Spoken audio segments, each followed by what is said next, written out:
He turned a simple office rental idea into a $47 billion empire, then lost it all in just 6 weeks. This is the unbelievable story of Adam Neumann, the man who convinced the world that renting desks could actually change humanity. At his peak, he was flying on private jets, raising billions from SoftBank, and calling WeWork not just a company, but a movement that would redefine how people live and work. Investors believed him, employees followed him, and the media crowned him as the next great visionary of Silicon Valley. But behind the scenes, the reality was very different. Money was being burned at an insane rate, decisions were becoming more unpredictable, and his leadership style was spiraling into chaos. What looked like unstoppable growth was actually a ticking time bomb. So how did Adam Neumann build one of the fastest growing startups in history, only to watch it collapse almost overnight? Adam Neumann was born in Israel in 1979 into a family that was far from stable, as his parents divorced when he was still young, forcing him to constantly move between homes and adapt to new environments.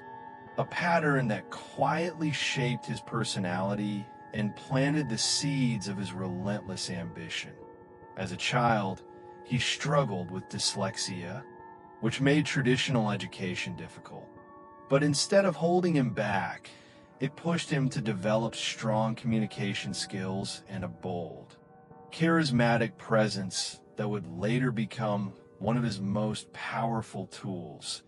And even at an early age, Neumann showed signs of thinking bigger than those around him, often imagining himself building something meaningful and impactful rather than following a conventional path.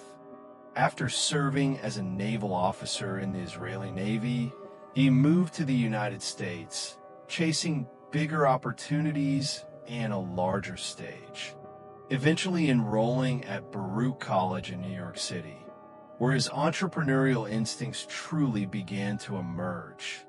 As he experimented with small business ideas and became fascinated with the concept of community and shared spaces. Although none of his early ventures were particularly successful, they all contributed to shaping a mindset that was obsessed with growth, vision, and the belief that he was destined to create something extraordinary, a belief that would later drive him to build WeWork, but also blind him to the risks that would ultimately lead to his downfall. After several failed attempts at building a successful startup, Adam Neumann finally found an idea that would change everything. When he teamed up with Miguel McKelvey to launch a small, eco-friendly co-working space in Brooklyn called Green Desk, a modest concept focused on renting shared office space to startups and freelancers. But what made Neumann different was not the idea itself. It was the way he saw it, because while others saw desks and offices, he saw a global movement built around community, connection, and a completely new way of working. After selling Green Desk, the two founders used the money to create WeWork in 2010, and this time, Neumann went all in on his vision, transforming ordinary office spaces into stylish, modern environments designed to make people feel like they were part of something bigger than just work. And it worked as startups, freelancers, and even large companies rushed to join, attracted not only by the flexible spaces, but also by the powerful sense of belonging that WeWork promised. Neumann wasn't just selling office space. He was selling a lifestyle, a philosophy, and a dream, and with his charisma and bold storytelling, he convinced investors that WeWork was not a real estate company, but a technology company that would revolutionize how humans live and work across the planet. A narrative so compelling that it began to unlock billions of dollars in funding and set the stage for one of the fastest expansions Silicon Valley had ever seen. With WeWork growing at an incredible speed, Adam Neumann stepped fully into the role of a visionary leader, expanding the company across major cities around the world while aggressively raising capital to fuel his ambitions. And everything changed when he caught the attention of Masayoshi Son, the powerful founder of SoftBank, who was known for making some of the biggest and boldest bets in the tech industry. During their first meeting, Neumann didn't just pitch a business. He painted a future where WeWork would fundamentally reshape how people live, work, and connect, and Son was convinced, investing billions of dollars into the company and encouraging Neumann to think even bigger and move even faster. Fueled by this massive backing, WeWork began expanding at an almost reckless pace, signing long-term leases on buildings across the globe while renting them out short-term. a strategy that looked brilliant during rapid growth, but carried enormous hidden risks. The company diversified into new ventures like co-living spaces, education, and even wave pools, all under Neumann's vision of building a complete ecosystem around human interaction. And at its peak, WeWork was valued at $47 billion, making Neumann one of the most powerful and talked about entrepreneurs in the world. But beneath the surface of this explosive growth, cracks were beginning to form as the company was losing billions of dollars each year. And the gap between its image and its actual business fundamentals was becoming impossible to ignore. As WeWork continued to expand, the gap between vision and reality inside the company grew wider. And Adam Neumann began to lose control in ways that many insiders could clearly see, but few dared to challenge. As his leadership style became increasingly unpredictable, mixing grand philosophical ideas with impulsive decisions that affected billions of dollars.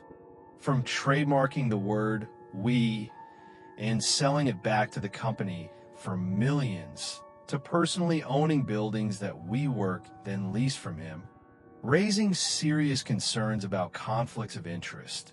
Inside the company, stories started to spread about excessive spending, private jets, nonstop parties, and a culture that blurred the line between work and lifestyle. While Neumann continued to push the narrative that WeWork was on a mission to elevate the world's consciousness. Even as losses mounted at an alarming rate, executives came and went, governance structures weakened, and the company's finances became more difficult to justify. But the real turning point came when WeWork decided to go public. As the IPO filing exposed everything to the world, revealing massive losses, questionable business practices, and a corporate structure that gave Neumann almost absolute power. Suddenly, investors who once believed in the dream began to panic. Analysts started to question the entire foundation of the company.